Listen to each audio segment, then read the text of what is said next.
आप यहाँ सर्विसिंग में आए, आपको कैसा लगा यहाँ का सर्विसिंग? जो बताया तो काम हुआ है? हाँ, सर्विसिंग यहाँ की अच्छी है काफ़ी।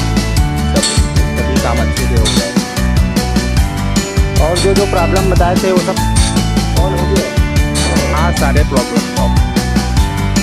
वॉशिंग और पॉलिश के बारे में बताइए, अच्छे से हुआ है? हाँ, पॉलिश और वॉशिंग अच्छे से हुआ है। स्टाफ भी यहाँ का अच्छा होगा।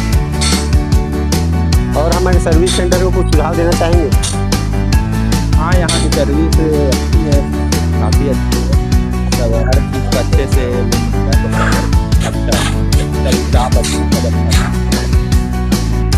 और यहाँ आने के लिए और किसी को प्रेरित करें? यहाँ आने के लिए किसी और को प्रेरित करेंगे?